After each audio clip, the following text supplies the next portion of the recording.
નમસ્કાર મિત્રો, કેમ છો? આજે એક ફરી નવા વિડીયો સાથે નવી વાત સાથે હું આપ સૌની સમક્ષ હાજર થઈ છું. મિત્રો, આજે આપણે વાત કરીશું વિચાર નિયમની. હમણાં 2 દિવસ પર મેં આરોગ્યને લગતા કેટલાક વિડીયો મૂક્યા હતા. જે આના માટે હતા, આપણે અરડુસીના પાનનો વિડીયો હતો, પછી નગોળ અને પારિજાતના પાનનો હતો, જે હાડકાના અને સાંધાના દુખાવા માટે વાત કરેલી, અને બીજામાં વાત કરી હતી શરદી અને એના માટે. તો આપે ચોક્કસ જોયો હશે અને લાભ થયો હશે. ખૂબ અક્ષરી ઇલાજ છે, ચોક્કસ એનો ટ્રાય કરજો. મિત્રો, આ જ્યારે રોગોની વાત થઈ ને ત્યારે મારે એક વાત કરવી છે, અને વિચાર નિયમ જોડે એ જોડાયેલી છે. જેમ કે આપણે વાત કરીએ તો આપણે માનવીના શરીરમાં યોગમાં એવું કહેવામાં આવે છે પતંજલિ દ્વારા, ઋષિમુનિ દ્વારા, કે 98% રોગો જે આપણા છે એ સાયકોસોમેટિક છે, એટલે કે મનોશારીરિક રોગ છે. મિત્રો, આનું કારણ એક જ છે કે આપણે જ્યારે મનથી બીમાર હોઈએ છીએ, મનમાં તકલીફ હોય છે, મનમાં દુઃખ હોય છે, ત્યારે એ ચોક્કસ આપણા શરીર પર અસર કરે છે અને પ્રતિભાવ આપે છે. જ્યારે કે આપણા સાંધાના દુખાવા, ઘૂંટણના દુખાવા, કમરના દુખાવા, ડોકના દુખાવા, આ બધા આપણને મનના કારણે થાય છે. સંધિવા છે, બીપી છે, હૃદયની તકલીફ છે, પાર્કિન્સન્સ, ડાયાબિટીસ, આ બધા રોગ મનના કારણે છે. ફક્ત 2% રોગ જે આપણા ઇમ્યુન સિસ્ટમ બરાબર નથી હોવાથી, વાયરલ ઇન્ફેક્શન કાં તો ફૂડ પોઈઝનિંગ જેવું. બાકી બધી જ રોગો આપણને, મોટાભાગના કેન્સર પણ એ મનના રોગોનું કારણ, મનમાં અતિશય દુઃખ હોવાનું કારણ, મોટામાં મોટું કારણ બતાવ્યું છે કે મનમાં ક્યાંક દુઃખ છે, તકલીફ છે, ત્યારે કેન્સર થઈ શકે છે. તો મિત્રો, આ હતી વાત વિચાર નિયમની. આજે આપણે વિચાર નિયમની વાત કરીશું. તો આ મનને કંટ્રોલ કરવા માટે શું કરવું પડશે? આપણા વિચારો પર કંટ્રોલ કરવા પડશે. જેમ કે મેં પહેલાં વાત કરી કે દિવસના 60,000થી વધુ વિચારો આપણને આવે છે, અને પણ એમાંથી કેટલાક જ વિચાર પર આપણે કામ કરીએ છીએ. મિત્રો, આપણે ટાઇટલ જોયું હશે કે વિચાર હવા છે, જ્ઞાન સુકાની છે અને માનવી હોડી છે. જો આ ટાઇટલ જ્યારે મેં આપ્યું છે ને ત્યારે એને સ્પષ્ટતા કરી કાઢી છે, કારણ કે વિચાર એ હવાની જેમ આવે છે અને જાય છે, અને જ્ઞાન એ સુકાની છે જે આપણી હોડીને, એટલે કે માનવીને સાચી દિશામાં લઈ જાય છે. તો વિચાર આપણે જ્ઞાનને કેવી રીતે પ્રકાશિત કરીશું, અને આ જ્ઞાન આપણી અંદર છે એ જ્ઞાનને આપણે સાચા માર્ગે કેવી રીતે લઈ જઈશું, અને આપણી હોડી કેવી રીતે સાચા માર્ગે જશે. તો એના માટે ખાલી વિચાર કરવાથી કે કંઈ સાંભળવાથી કે કશાથી નહીં કામ થાય, પણ કામ કરવાથી કામ થાય. જેમ કે કોઈ પણ કામ કરીએ ત્યારે કામ થાય છે. મારે જમવું છે, હું જમવાના વિચાર કરીશ તો નહીં જમાઈ જશે.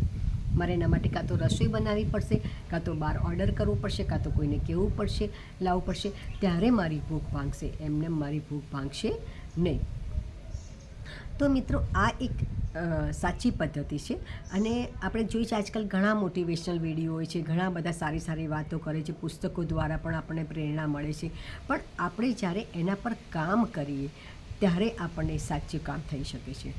એટલે તો શું કરીશું? મેં પહેલાં પણ જેમ આપને વાત કરી હતી કે મનનું રેકોર્ડિંગ કરવું. મનનું રેકોર્ડિંગ જ્યારે આપણે કરીએ છીએ ત્યારે આપણે જાણી જઈએ છીએ કે આપણા મનમાં કેવા નકારાત્મક કે સકારાત્મક વિચાર છે. આ આપણે રોજ કરવું પડે છે. એક દિવસ કરવાથી નહીં ચાલે. આપણે આને 21 દિવસ તો કમસે કમ પ્રયોગ કરવા માંડીશું ને પછી તરત આપણને કેચઅપ થઈ જશે. જેમ કે આપણે એક વસ્તુ વારંવાર બોલીએ, તમને બધાને ખ્યાલ હશે, જ્યારે આપણે નાના હતા ત્યારે આપણને બધાને ટેબલ બોલવા માટે, આંખ બોલવા માટે આપણને ટીચર આપણને મોઢે કરાવતા. કોઈ કવિતા હોય તો મોઢે કરતા. આપણે વારંવાર બોલતા, જેથી આપણને આવડી જતું. તો આના કેટલાક નાના નાના સ્વાધ્યાય છે, એટલે કે પ્રશ્નોત્તરી છે, અને આપણે એક્સરસાઇઝ એ કરવાની છે. તેમાં પહેલો સવાલ એ છે કે શું તમે તમારા કોઈ પણ કાર્યથી સંતુષ્ટ છો ખરા? તમે જ્યારે જે પણ કામ કરો તો તમને એનો આનંદ આવે છે, એનો નિષ્કર્ષ કેવો છે? જો મેં પહેલાં પણ નિષ્કર્ષની વાત કરી હતી. તમને એમ થાય છે સંતોષ કે હા, મેં જે કામ કર્યું એ સારું કામ કર્યું. મિત્રો, આજે હું એક વાત કરું તો મારા સસરા 89 વર્ષે ગુજરી ગયા, હમણાં 2-3 વર્ષ પહેલાં. અને એ હંમેશા એવું કહેતા કે ગીતા, મને મારા જીવનથી સંતોષ છે. અને ખરેખર એમનું મૃત્યુ પણ ખૂબ શાંતિથી અને સંતોષકારક થયું. એમણે એવું કહેતા હતા કે હવે મારે, અમે કહેતા કે દાદા ના ના એવું ના કહેશો કે હવે ટાઈમ થઈ ગયો છે, એવું બધું બોલતા હતા અમે, કે ના ના, હું બહુ સરસ જીવ્યો છું, મારા 2 બાળકો સુખી છે, તમે બધા સુખી છો, તો મને ખૂબ આનંદ છે, અને બધાને મને સંતોષ છે કે જે હું કરવા માંગતો હતો એ મેં મારા જીવનમાં કરી કાઢ્યું છે.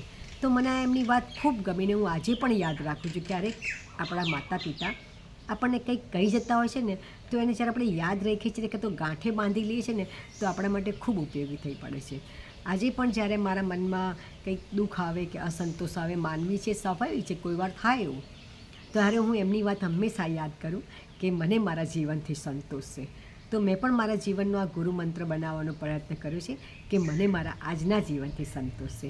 જેવું પણ મારું જીવન છે સુંદર છે અને સંતોષી આનંદી છે. તો મિત્ર, આ વસ્તુ ખૂબ સારી ગાંઠે બાંધવા જેવી છે.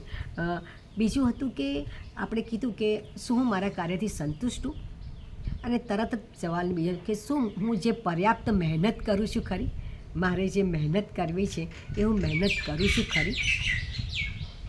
પોતાના જાતને આ સવાલ પૂછું તો તરત મન કહેશે કે ના, આ કામ માટે તારે આટલી મહેનત કરવી પડશે ગીતા, તો તું સામાં સફળ થઈશ. પછી એટલે જુઓ, આજે હું અત્યારે વિડીયો બનાવવાનું ને યુટ્યુબ ચેનલ બનાવવાનું નક્કી કર્યું, અને શરૂઆતમાં 3-4 વર્ષ પહેલાં મેં શરૂઆત કરી હતી, ત્યારે એકાદ દુઃખ મૂકતી હતી. પણ હવે મને એમ થયું કે ના, મારે જો એના પર કામ કરવું છે તો મારે રોજ એક વિડીયો મૂકવું પડશે. તેથી હું રોજ એક વિડીયો બનાવી અને અલગ અલગ વિષયો પર વાત કરી રહી છું, પણ મન એમાં મારું મુખ્ય વાત છે. પછી બીજો એક સવાલ પૂછીશું આપણે, સવાલ નંબર 2, કાર્યને જરૂરી એવા પર્યાપ્ત સાધનો મારી પાસે છે? મેં જે જોઈતું હોય બધું કાર્ય કરવા માટે જરૂરી સામાન કે તો એ મેં રાખ્યો છે ખરો? ધારો કે હું એક ગૃહિણી છું અને મારે કોઈ વાનગી બનાવી છે, ધારો કે સુખડી લઈએ આપણે, અને સરસ મજાની સુખડી બનાવવા માટે મારી પાસે ગોળ, ઘી, લોટ, ગેસ જોઈએ, બધું જ જોઈએ, લાઇટર બધું જોડે કર્યું છે, અને પછી એના માટે મેઇન તો સમય જોઈએ. તો શું હું સાચા સમયે સુખડી બનાવું છું? જો મારે બપોરે ભોજનના ટાઈમે સુખડી બનાવી છે તો મારે 11-12 વાગ્યા પહેલાં સુખડી બનાવી દેવી પડે, તો બધાને હું આપી શકું. તો કાર્યનું સમયપત્રક બનાવવું પડે. કાર્ય માટે પર્યાપ્ત સામગ્રી તૈયાર રાખવી પડે, એટલે કે રિસોર્સિસ. આપણને જે સંસાધનોની જરૂર હોય એ સંસાધનો આપણે રાખવા પડે, અને એનું એક સમયપત્ર બનાવવું પડે. એને એક સમય મર્યાદા આપવી પડે કે આટલા સમય દરમિયાન હું મારું એ કામ કરી નાખીશ, તો તમે કામ કરી શકો. નહીંતર કામને ટાળ્યા કરો તો તમારું કામ થતું નથી. મિત્રો, ત્રીજો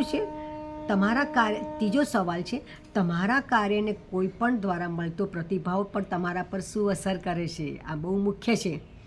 જો મેં કોઈ કામ બહુ મનથી સરસ રીતે કર્યું છે અને કોઈ આવીને કહી જાય કે આમાં બહુ મજા ના આવી કંઈ, ધારો કે હું બહુ મનથી સુખડી સરસ બનાવું, પોચી બની છે મારા હિસાબે એકદમ સરસ, અને કોઈ કાંઈ તમારી પણ બહુ સારી નથી બની, તમારા મમ્મીની બહુ સરસ બનતી હતી, અથવા કોઈ પેલા બાજુવાળા બેનની બહુ સરસ બને. મને એમ કહે ને મમ્મીની, તો હું કહું હા, મારા મમ્મી તો સારી બનાવે તે, એની પાસેથી શીખી છે.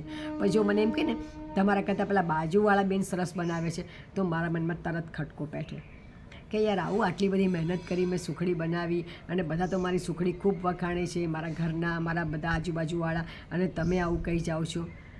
તો કેવું મનમાં ક્યાંક એક અસંતોષ અને એક થોડુંક આમ અસુવિધા થઈ જાય છે. તો તમને તમારા કાર્યથી કોઈના પ્રતિભાવો તમારા કામને અસર કરે છે ખરા? એ વિચારજો. કારણ કે બીજી વાર જ્યારે હું સુખડી બનાવીશ ત્યારે મને યાદ આવશે કે આમાં કંઈક ખૂટતું હતું, તો આ બેને આવું કર્યું. હું બધાને પૂછીશ 10 વાર ઘરમાં કે સુખડી સારી થઈ છે, સુખડી સારી થઈ છે. બધા કે હા, સરસ જ થઈ છે. પણ મને સંતોષ થતો નથી, કારણ કે કોઈ એક આવીને મારા ફુગ્ગાને પીન મારી ગયું અને મારો ફુગ્ગો ફૂટી ગયો. તો આ વસ્તુ બહુ જરૂરી છે. અને ત્રીજું છે કે તમે કોઈના સહજ કે અસહજ પ્રતિભાવને કેવી રીતે લો છો? શું તમને એ નિરુત્સાહ કરે છે કે તમને ઉત્સાહ આપે છે, કે તમે તમારા પર વિશ્વાસ રાખો છો? 3 વસ્તુ થાય છે. કાં તો તમારા કાર્યને કોઈ પ્રોત્સાહન મળે કોઈના પ્રતિભાવથી, કાં તો તમે નિરુત્સાહ થાવ, અથવા તો તમે તમારા પોતાની જાત પર વિશ્વાસ કરી અને તમારા કાર્યમાં આગળ વધો. હવે આમાં મહત્ત્વનું તમને કયું લાગે છે? તમે વિચાર કરો. આપ જ મને સવાલ આપજો કે તમે શું વિચારો છો. તમે ચોક્કસ કહેશો કે કયો સવાલનો જવાબ સાચો, તો તમે એક જ કહેશો કે હું મારી જાત પર ભરોસો રાખી અને હું આ કામને મારા આગળ વધારું, મારી જાતને સંતોષ આપું, અને કદાચ કામમાં કોઈ કચાશ રહી ગઈ છે તો એને હું ફરી નવેસરથી સારી રીતે કરવાની પ્રયત્ન કરું. પણ હું નિરુત્સાહ તો નહીં થવું અને નહીં થવું. એવું પોતાની જાતને આપણે વચન આપીએ છીએ, પોતાની જાતને આપણે કહીએ છીએ અને આપણે કટિબદ્ધ બનીએ છીએ, ત્યારે આપણે કામના આગળ ધપાવી શકીએ છીએ, આપણા લક્ષ્યને પૂરું કરી શકીએ છીએ અને સિદ્ધ કરી શકીએ છીએ. અત્યારે હું પણ વિડીયો બનાવી રહી છું, મારાથી પણ ઘણીવાર ઘણી બધી ભૂલો થાય છે, પણ મેં નક્કી કર્યું છે કે મારે રોજ 10થી 15 મિનિટનો એક વિડીયો બનાવવો અને એના માટે મારે પર્યાપ્ત સમય ફાળવવો બહુ જરૂરી છે. રોજ મારે આના 10 મિનિટના કામ માટે મારે 1-2 કલાક જેવું કામ કરવું પડે છે, પણ હું કરું છું. કેમ? કારણ કે એ મારા માટે જરૂરી છે. મારે મારી જાતને સાબિત કરવી છે, મારે મારા રીતે કંઈ કરવું છે. ત્યારે હું ચોક્કસ આ કામ કરી રહી છું અને મને ખૂબ ગમી રહ્યું છે કામ. અને તમારા બધાના પ્રતિભાવો, તમારા બધાના જે સબસ્ક્રિપ્શન વધી રહ્યા છે, તમે બધા જે મને પ્રોત્સાહન આપી રહ્યા છો, એના માટે આપ સૌનો ખૂબ ખૂબ હું આભાર માનું છું. અને મિત્રો, ફરી એકવાર આપણે આવતીકાલે ફરી એકવાર મળીશું. અને મારા વિડીયોને લાઈક કરવા માટે, શેર કરવા માટે અને કોમેન્ટ આપીને સબસ્ક્રાઈબ કરવા માટે બીજા લોકોને કહેશો. આપ સૌએ તો કરી જ છે, એટલે તો આપ જોઈ રહ્યા છો મારી ચેનલ. તો તમારા બધાનો ખૂબ ખૂબ આભાર. અને આપની આજુબાજુ પણ તમે આ વિડીયો મોકલજો.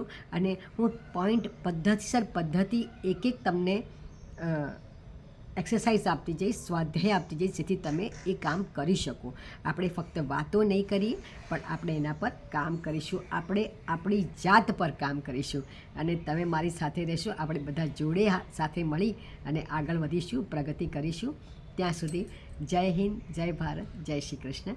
ફરી કાલે મળીશું એક નવા વિડીયો સાથે. ત્યાં સુધી હોશમાં રહો, સ્ત્રોતમાં રહો અને ખુશ રહો. નમસ્તે.